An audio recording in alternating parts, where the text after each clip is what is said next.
5 episódios, 14 versículos. E agora chegamos aos últimos 4, os que João usa para fechar o prólogo inteiro. Não é resumo, não é repetição. É a virada final. O momento em que João para de falar sobre o Logos em termos cósmicos e atemporais e começa a apontar o dedo para um homem específico, num lugar específico, dizendo: foi esse. E no meio dessa virada, uma frase que quase ninguém consegue traduzir bem porque ela não tem equivalente direto em português. Carinanticaritos. Graça sobre graça? No lugar de graça? Em troca de graça? As 3 traduções existem, e a ambiguidade não é falha do texto. É a chave de tudo que João está prestes a fechar. Eu preciso que você entenda uma coisa sobre como João constrói esse prólogo. Ele não está escrevendo um poema solto. Está escrevendo um argumento com estrutura jurídica, quase como se estivesse apresentando testemunhas uma por uma, para sustentar uma afirmação que ele sabe que vai ser contestada. E a primeira testemunha que ele chama, no meio do prólogo, antes mesmo de terminar de falar sobre a glória do Logos, é um nome que qualquer leitor do 1º século reconheceria imediatamente: João Batista. João testificou dele e clamou dizendo: este era aquele de quem eu dizia: o que vem depois de mim é antes de mim, porque era primeiro do que eu. Pare nisso por um segundo. João Batista nasceu antes de Jesus, cresceu antes, começou seu ministério antes. Cronologicamente, ele vem primeiro. E ele está dizendo o oposto: antes de mim, primeiro do que eu. Isso não é erro de sequência.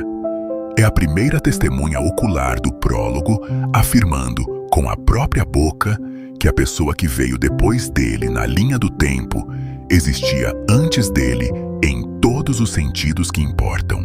E é a partir dessa testemunha que João, o evangelista, não o Batista, vai construir a frase mais densa do fechamento. A declaração de João Batista usa uma estrutura grega que merece atenção total. Rosen prosten mougegonen, hod protos moen. Tornou-se diante de mim, porque era primeiro do que eu. O verbo gegonen está no perfeito. Uma ação passada com efeito contínuo no presente. Não apenas ficou na minha frente uma vez. Permanece na minha frente com efeito que continua agora. Mas o segundo verbo, em, é o mesmo imperfeito que abre o prólogo inteiro. Em arque, en ho logos. No princípio, era o Logos, aqui. Protos mou en. Primeiro do que eu, era. Existência contínua, não pontual, anterior a qualquer marcador temporal que João Batista poderia usar para se situar. João Batista está fazendo a mesma afirmação que o prólogo inteiro está construindo desde o versículo 1. Essa pessoa não está simplesmente situada antes na linha do tempo. Está situada fora da categoria onde antes e depois significam alguma coisa. Ele não é mais velho, ele é eterno.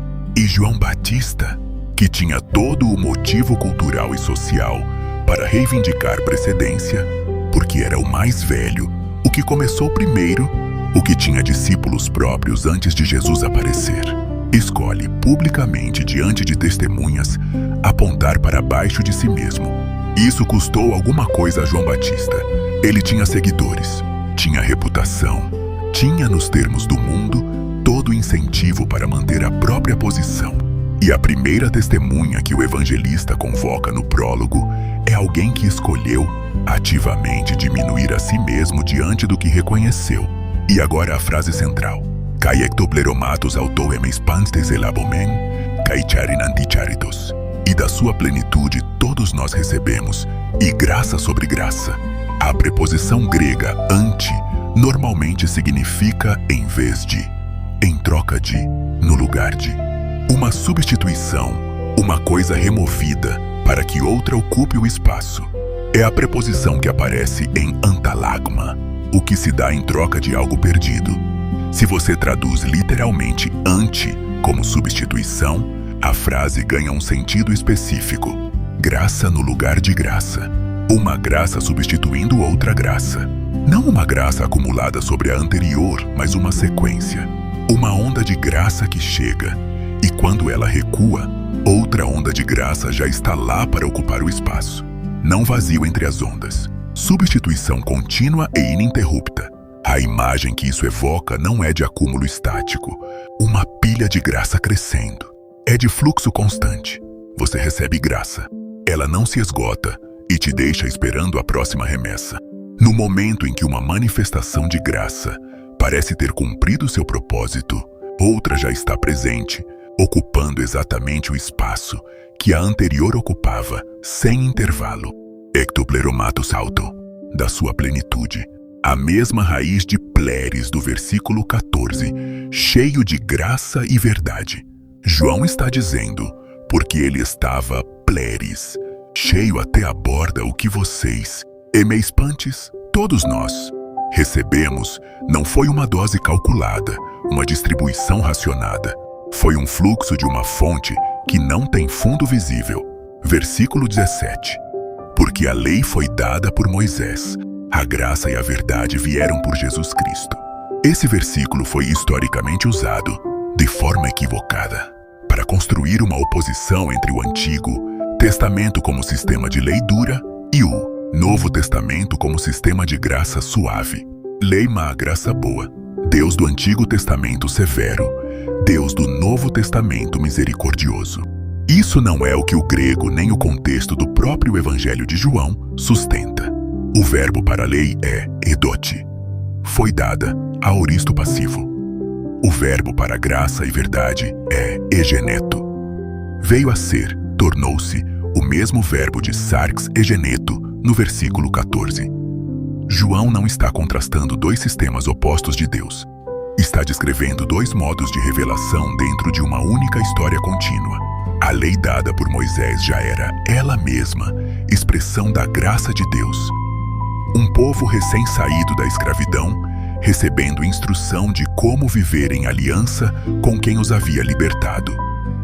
Os salmos chamam a lei de doce mais que mel, de luz para os olhos, de alegria do coração. A lei não era o problema que a graça veio resolver. A lei era o pedagogo. Paulo usará exatamente essa palavra em Gálatas, que conduzia a um ponto além de si mesma. O que João está afirmando não é substituição de um Deus por outro. É que a mesma graça que havia sido mediada através da lei de Moisés, apontando, sempre apontando para frente, para o que ainda viria, agora chegou em pessoa, egeneto, através de Jesus Cristo. Não outro Deus, o mesmo Deus na sua revelação mais completa. A lei mostrava o padrão. A graça e a verdade encarnadas mostraram a pessoa que o padrão sempre estava descrevendo. E então João termina o prólogo com a frase que justifica tudo o que veio antes. Theon oudes heoraken popote. A Deus ninguém jamais viu. Isso ecoa diretamente Êxodo 33, onde Moisés pede a Deus, mostra-me a tua glória. E Deus responde, não poderás ver a minha face, porque homem nenhum verá a minha face e viverá. Moisés é colocado na fenda da rocha, vê apenas as costas da glória de Deus passando. E ainda assim, quando desce do monte, seu rosto está tão transformado que precisa cobri-lo com um véu, porque o povo não consegue olhar para ele. Se isso foi o efeito de ver apenas o reflexo passageiro da glória de Deus. O que significa a frase final de João?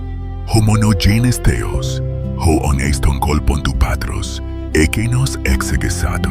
O Deus unigênito, que está no seio do Pai, esse o deu a conhecer. A palavra final é exegesato, de onde vem o nosso exegese. Significa expor, narrar completamente, dar a conhecer através de explicação detalhada e exaustiva. João está dizendo, ninguém viu Deus diretamente, nem Moisés, nem nenhum profeta, nem nenhum ser humano em nenhum momento da história. Mas o Logos, que está eis ton kolpon, no seio, na intimidade mais próxima possível, do Pai. Pai. Esse fez a exegese completa de Deus. Jesus não mostrou um reflexo de Deus passando por uma fenda na rocha. Ele é a exegese, a explicação completa narrada em carne do que Deus é. Quando você olha para Jesus, para a forma como ele tratava os marginalizados, para a raiva que sentia diante da hipocrisia religiosa, para as lágrimas no túmulo de Lázaro, para a oração angustiada no Getsêmani, para o perdão na cruz, você não está vendo uma analogia de Deus. Está lendo a exegese completa de quem Deus sempre foi. Eu quero fechar com uma coisa que talvez você não tenha notado. João Batista, no centro desse fechamento, disse uma frase que custou a ele tudo o que tinha construído. O que vem depois de mim é antes de mim. E o prólogo inteiro, os 6 episódios que fizemos juntos, é, no fundo, uma variação dessa mesma frase repetida, de ângulos diferentes. O Logos que estava no princípio, antes de qualquer princípio. A luz que as trevas não conseguiram apagar, porque ela não dependia delas para continuar acesa. O arquiteto que voltou para casa e foi rejeitado. Não porque fosse menor do que esperavam, mas porque era diferente do que tinham construído na cabeça. A graça que chega sem parar, onda depois de onda, sem intervalo entre uma manifestação e a seguinte. E agora, a exegese completa. Não um vislumbre, não um reflexo passando por uma fenda na rocha. A explicação total de quem Deus é, narrada numa vida humana que você pode ler, capítulo por capítulo, no resto desse evangelho. João passou 14 versículos te preparando para uma única coisa, para que quando você lesse o resto do evangelho, os sinais, os discursos, a cruz, o túmulo vazio, você não lesse como biografia religiosa de um homem extraordinário. Lesse como a exegese de Deus. O prólogo termina aqui.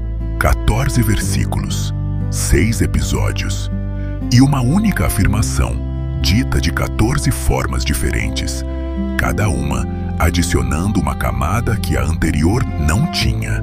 O Logos eterno se fez carne. Não diminuiu a si mesmo ao fazer isso. Revelou na carne o peso completo de quem sempre foi. Charin ante charitos. Graça que não para, que não se esgota entre uma manifestação e a próxima, que está agora, neste exato momento, ocupando o espaço onde você está. João viu isso de perto, tocou, testemunhou e passou o resto da vida escrevendo para que você também visse. Não como quem lê sobre um evento distante, como quem está agora sendo convidado a olhar. O prólogo terminou. O evangelho está só começando. Se esses 6 episódios mudaram a forma como você vai ler o resto desse evangelho, é exatamente para isso que essa série existe. Compartilha com alguém que precisa ver o que está por trás do texto, que já leu 100 vezes sem nunca ter parado. A partir do próximo episódio, saímos do prólogo e entramos na narrativa. João lê 1, versos 19 ao 28. O interrogatório a João Batista e a primeira vez que alguém pergunta diretamente: quem é você?